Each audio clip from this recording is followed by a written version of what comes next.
Hi, and welcome to tonight's study in the book of Proverbs.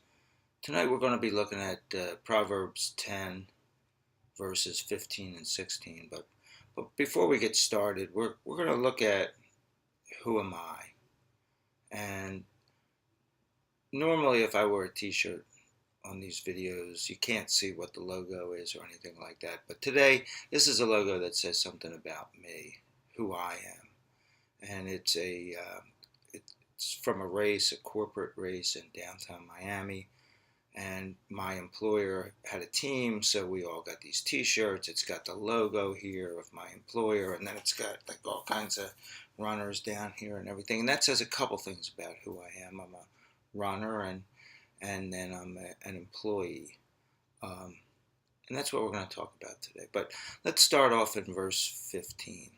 It says, "The wealth of a rich person is like a fortified city, but the poor are brought to ruin by their poverty. The reward which the righteous receives is life.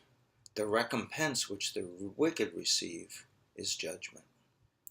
Now, verse 15 is talking about being spiritually rich and spiritually poor. So, verse 16 relates the spiritually rich as the righteous and the spiritually poor as the wicked. And the spiritually rich receive eternal life, and the spiritually poor receive eternal punishment after judgment. But there are also, as I say in each one of these studies, there's bleed-throughs to the physical side of life for all these things. And there have been many rich Christians. There have been many Christians who have given a lot of money, not just to churches, but to causes, to spreading the gospel, to providing Bibles around the world.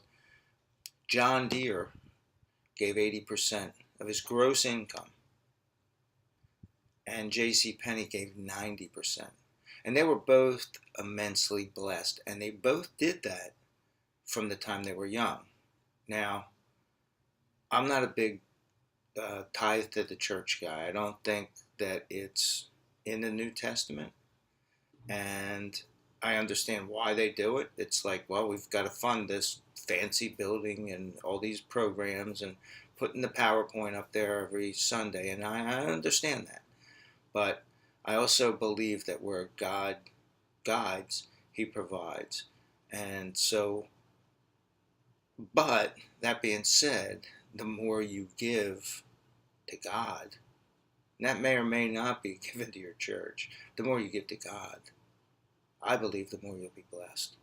Now, in order to become someone who gives most of our lives to Christ, to become spiritually rich, because you can give all the money you want, but if you're not giving it with the right heart, it's worthless. And while you're working in the world to become somebody who gives most of their life to Christ, we have to know who we are. We have to answer the question, who am I? And it takes a few simple steps to get there.